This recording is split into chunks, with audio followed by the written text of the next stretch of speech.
이스라엘 백성들은 하나님의 은혜로 애굽에서 나와 광야를 거쳐 드디어 하나님의 약속의 땅 가나안에 이르게 되었습니다.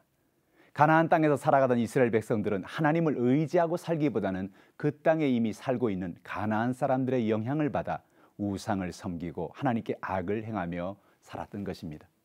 하나님은 이스라엘 백성들의 마음을 돌이키기 위해서 이스라엘 백성들을 주변의 나라의 손에 내어주셨으며 이스라엘 백성들은 고난 속에서 하나님께 나아가 간구했습니다.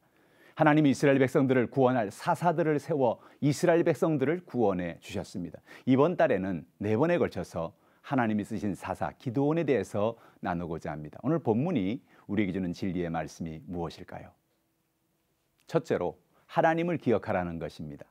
사사기 6장 1절에 보면 이스라엘 자손이 또 여호와의 목전에 악을 행하였으므로 라고 말합니다. 이스라엘 백성들은 가나안 땅에 거주하며 하나님의 목전에 악을 행하여 우상을 숭배하고 하나님을 잊어버렸습니다. 왜 이스라엘 백성들은 하나님을 잊어버리고 바알과 아스타롯을 섬기게 되었을까요? 그들은 가나안에 들어와서 그 땅에 살고 있었던 사람들을 쫓아내라는 하나님의 명령을 순종하지 않고 현실에 타협했기 때문에 그렇습니다. 가나안 족속을 쫓아내는 일은 쉬운 일이 아니었을 겁니다.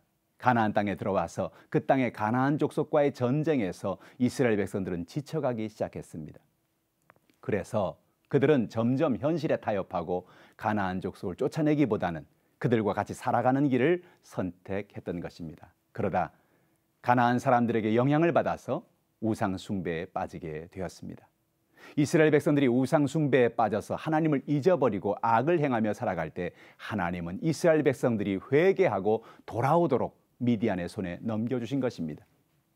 사사기 6장 1절에 여호와께서 7년 동안 그들을 미디안의 손에 넘겨주시니라고 말씀하셨습니다.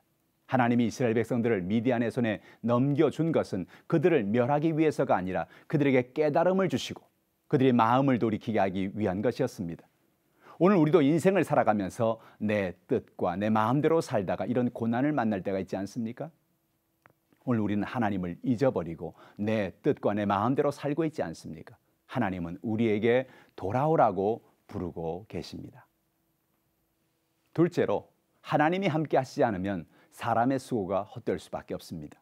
사사기 6장 3절로 4절에 보면 이스라엘이 파종할 때면 미디안과 아말렉과 동방 사람들이 치러 올라와서 진을 치고 가사에 이르도록 토지 소산을 멸하여 이스라엘 가운데 먹을 것을 남겨두지 아니하며 양이나 소나 나귀도 남기지 아니했다고 성경은 말합니다.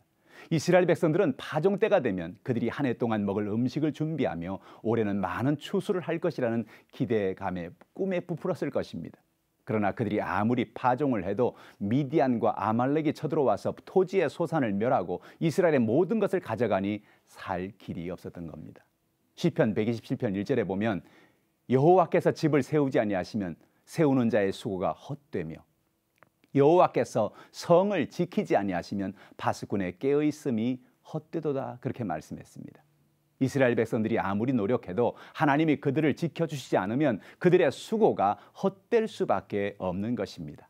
오늘 우리는 열심히 노력하고 힘써도 나의 지혜와 능력은 한계가 있다는 것을 알아야 합니다. 우리는 하나님을 믿고 의지하며 살아야 됩니다. 하나님은 하나님을 믿고 의지하는 사람에게 길을 열어주십니다. 신명기 28장 1절로 2절은 이렇게 말합니다. 네가 네 하나님 여호와의 말씀을 삼가 듣고 내가 오늘 내게 명령하는 그 모든 명령을 지켜 행하면 네 하나님 여호와께서 너를 세계 모든 민족 위에 뛰어나게 하실 것이라. 내가 내 하나님 여호와의 말씀을 청종하면 이 모든 복이 내게 임하며 내게 이르리니 라고 말씀하고 있습니다. 하나님 말씀에 불순종하여 우상을 숭배하고 살았던 이스라엘 백성들에게는 미디안이 쳐들어왔지만 하나님의 말씀을 삼가 듣고 하나님의 말씀을 따라 사는 사람에게는 세계 모든 민족 위에 뛰어나게 하시며 복을 주신다고 성경은 말합니다. 우리는 늘 하나님의 말씀을 읽고 묵상하고 그 말씀을 따라서 살아서 하나님이 예비하신 은혜와 복 가운데 살아가시기를 바랍니다. 셋째로 하나님은 뜻을 돌이키십니다. 하나님은 이스라엘 백성들을 버리지 않으셨습니다. 이스라엘 백성들이 고난 속에서 하나님께 나와 회개하고 간절히 간구할 때 하나님은 사사 기드온을 세워 이스라엘 백성들에게 다시 은혜를 베풀어 주셨습니다. 하나님은 그의 백성이 고난 가운데 부르짖을 때 그 간구하는 것을 들으시고 뜻을 돌이키시는 은혜의 아버지이십니다. 사사기 2장 18절은 이렇게 말합니다. 여호와께서 그들을 위하여 사사들을 세우실 때에 그 사사와 함께 하셨고 그 사사가 사는 날 동안에는 여호와께서 그들을 대적의 손에서 구원하셨으니 이는 그들이 대적에게 압박과 괴롭게 함을 받아 슬피 부르짖음으로 여호와께서 뜻을 돌이키셨음이거늘이라고 말하고 있습니다. 하나님은 이스라엘 백성들이 대적에게 압박과 괴로움을 당하여 슬퍼하며 간구할 때 하나님의 뜻을 돌이키셔서 그들을 건져주신 것입니다. 오늘도 우리가 하나님께 나아가 우리의 죄를 회개하고 하나님께 간절히 기도할 때 우리의 기도를 들으시고 뜻을 돌이켜 응답해 주십니다. 우리는 매일 우리 자신의 신앙을 돌아보아야 합니다. 나는 하나님을 기억하고 살아가고 있는가? 나는 하나님의 말씀을 따라서 순종하고 있는가? 나는 문제를 만날 때 하나님께 나아가 간구하고 기도하고 있는가? 오늘도 하나님은 우리에게 말씀하십니다. 하나님은 오늘 우리를 기억하라고 말씀하십니다. 오늘도 하나님을 기억하고 살아가는 저와 여러분이 되시기를 축원합니다.